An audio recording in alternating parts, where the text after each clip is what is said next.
we're in a weird spot in the NFL calendar because we're kind of far enough away from the draft now where people are losing interest in the draft picks, but we're not at like rookie minicamp or OTAs. We get some new football content to sink our teeth into. So I came across an article from ESPN that interviewed a bunch of college coaches about the NFL draft, and there were some really nice quotes that came out of it that I think the Browns fan base is going to love. So after there are 7 picks in the draft, which I think they did a great job of. I think that the number one knock that people bring up against the Browns draft was Dylan Gabriel in round 3.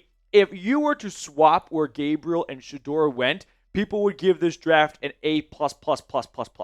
So I'm a big fan of this draft class here, but I do want to look at a couple of the quotes, like I mentioned, talking about a player that we should spend more time talking about, but we're not because his name isn't Shedeur Sanders.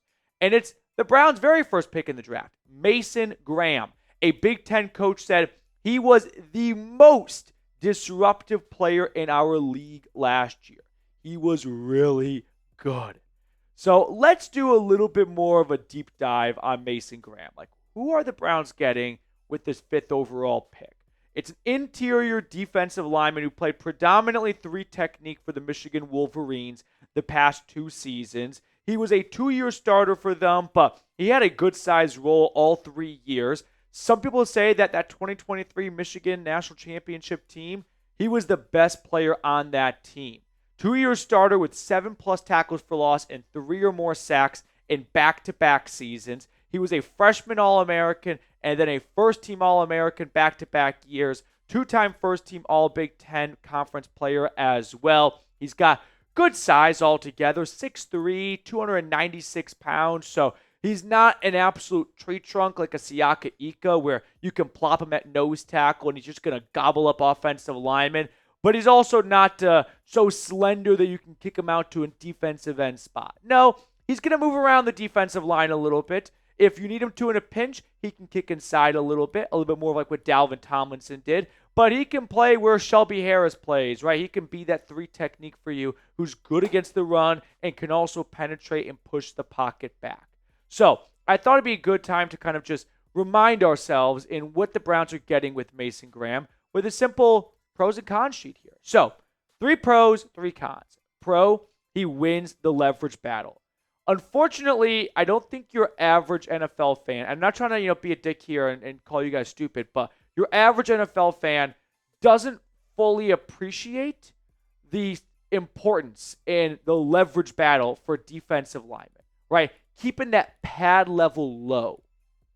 It's easy to be an armchair quarterback and go, he's got a bad release, he's inaccurate, right? You can do that with quarterbacks, sometimes with receivers and with running backs, but with interior defensive linemen, if they don't get a bunch of tackles or sacks or tackles for loss, then people think they're not very good.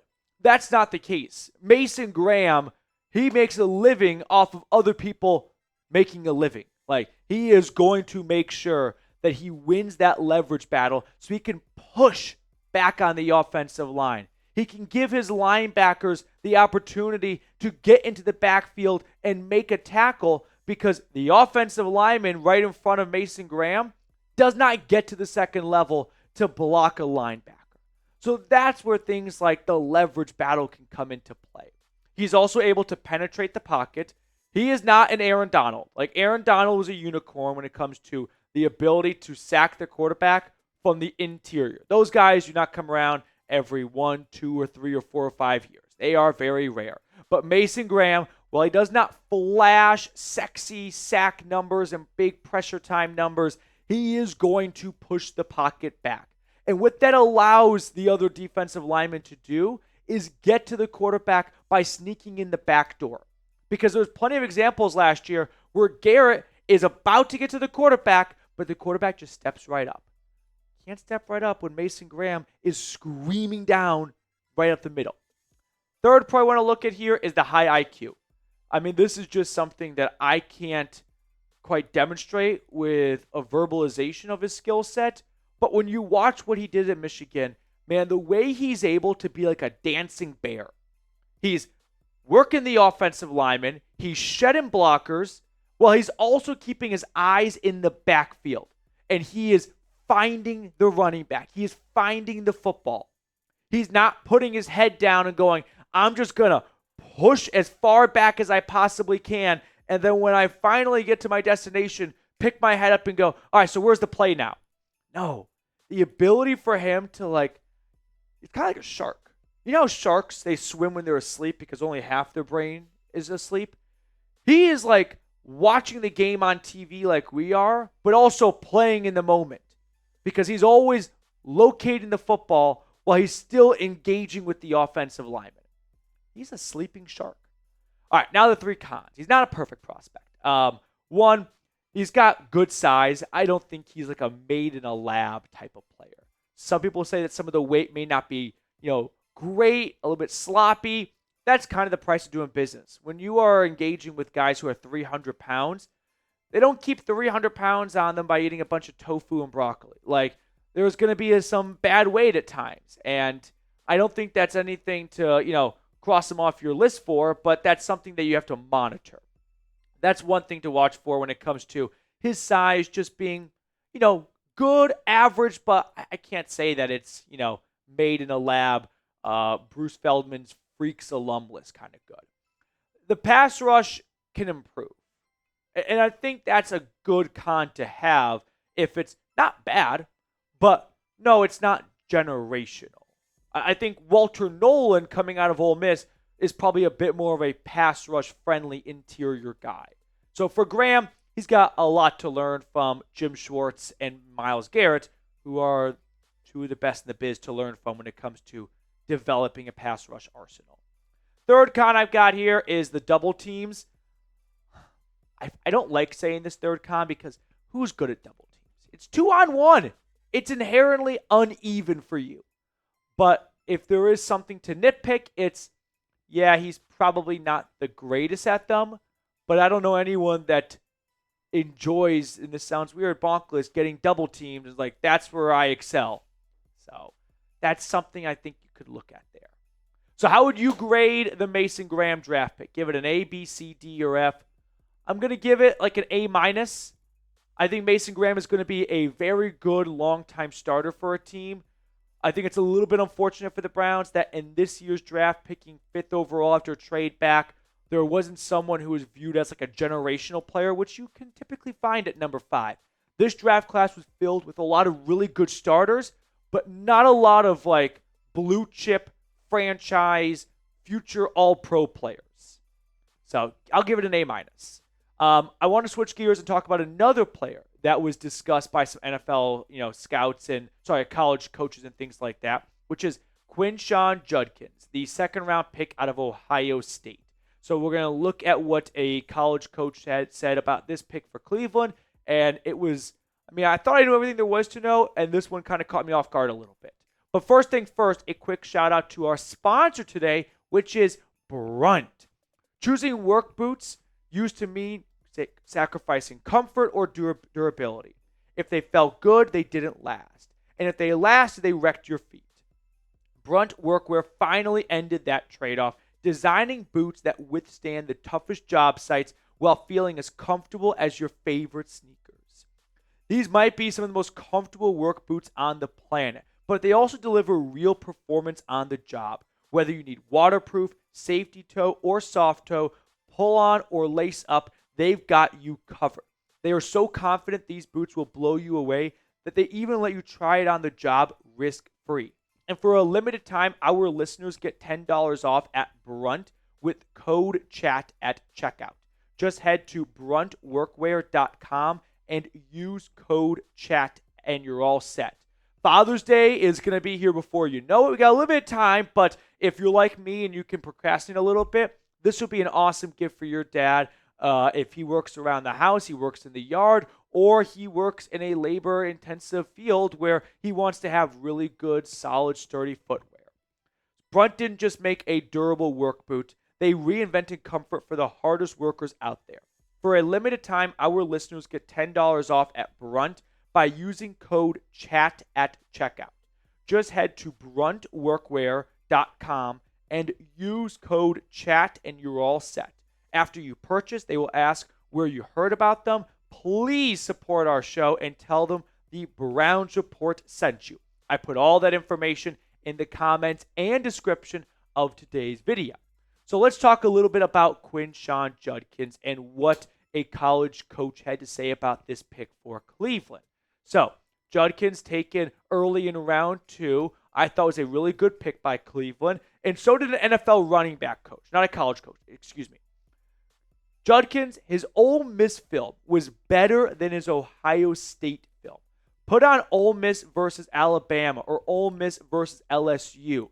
It's different. Usually when we talk about draft prospects, we make 90% of our evaluation of them based on the last season. And while I don't think that's a bad practice, I do think that can lead to guys getting overlooked. I mean, imagine if, for example, when you're evaluating an NFL free agent, if you just looked at their last year, and if that was a slightly down year, you ignored a couple of really good seasons they had before that. And look what Judkins did at Ole Miss. I mean, back-to-back seasons with well over 1,000 yards. He was the SEC Freshman of the Year, 2-time first-team All-SEC, transfers to Ohio State to win a national championship, and cha-ching, mission accomplished. He took a good amount of his NIL money he got from the Buckeyes, by the way, and gave it back to his high school as well. So you're getting a great player on and off the field. But what you have to know about Judkins is he is strong and he is tough. Usually when we get a running back tandem, it's like a thunder and lightning combination. I don't know if that's the best way to describe what OSU had in Judkins and Henderson. They had thunder, lightning. Like, both those guys were just terrific last season. And Judkins, he plays with a little bit more strength and speed, but he's got a good top gear, I'd say.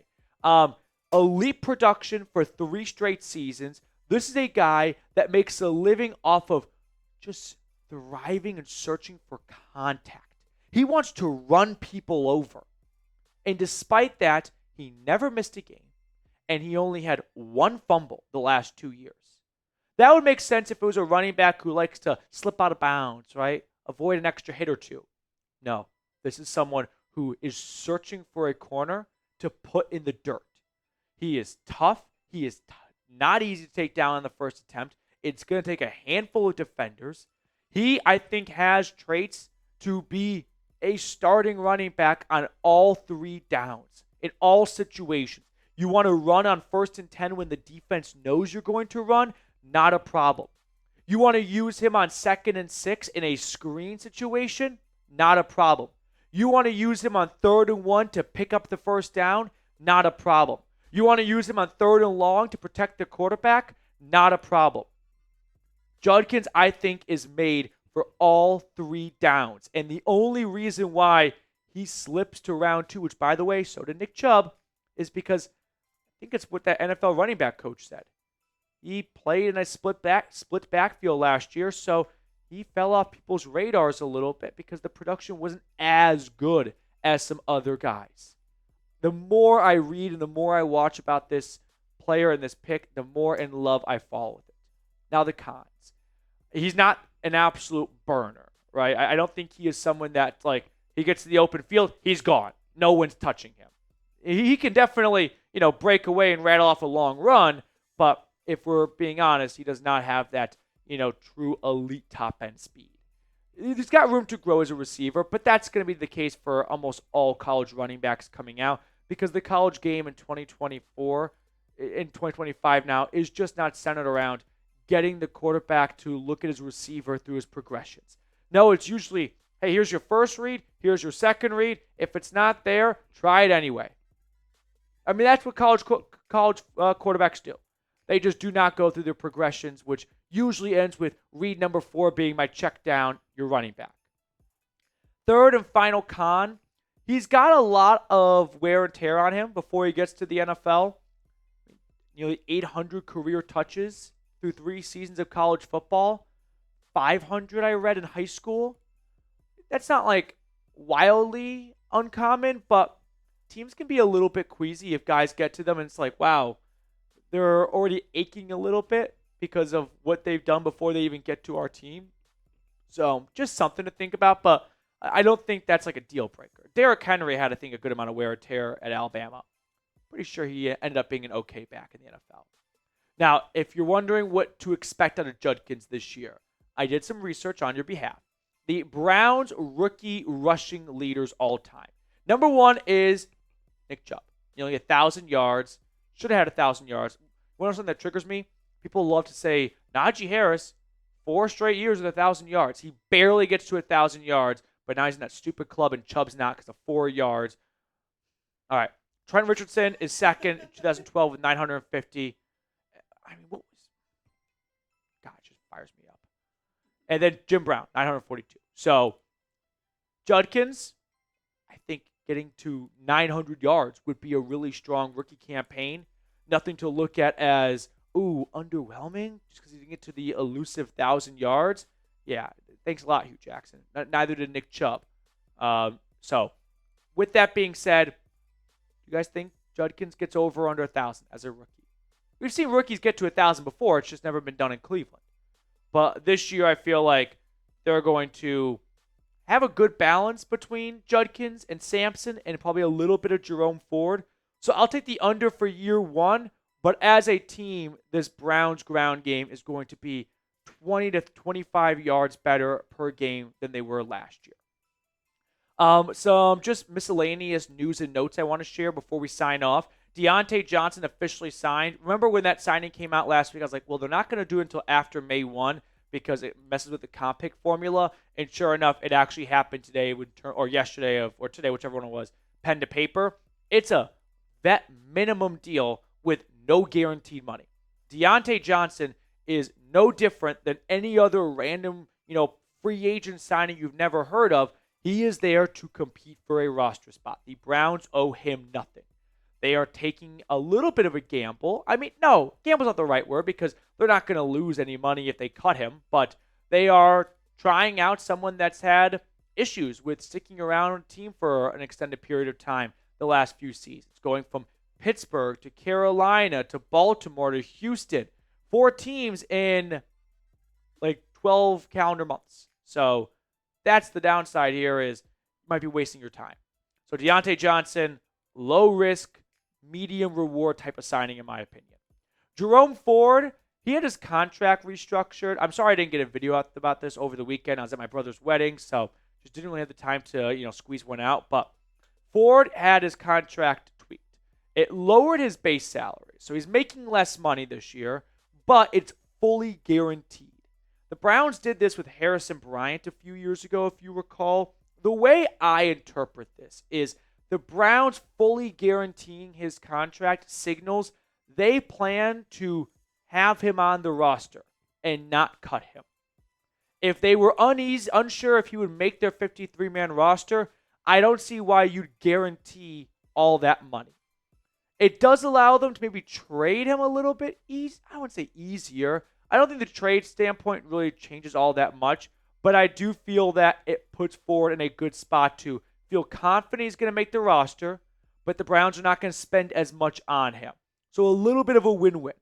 Ford gets less money, but he's guaranteed all that money that he is getting. And for the Browns, they can't cut him unless they want to just accept a mistake on guaranteeing all that money, but they're not going to pay him as much as they would have. So you can see the win-win type of situation coming here. My interpretation of the whole thing when it comes to what this means for Nick Chubb is probably not good, but I didn't think it was good for Nick Chubb when they drafted Judkins and Sampson. So I don't think Ford is the nail in the coffin here. I think Dylan Sampson was the nail in the coffin. Took 2 running backs in the draft. I don't see why Chubb would have motivation to come back to a team that doesn't have a big role in store for him. And if you're the Browns, you drafted 2 rookie running backs to stick one on the bench for the whole year. Their rookie contracts when you want to maximize them, not minimize them. All right, let's pick a card to wrap up the show. Moose, which card do you want to go with? Give me the 9 of hearts. 9 of hearts. I'm going to go with the King of clubs.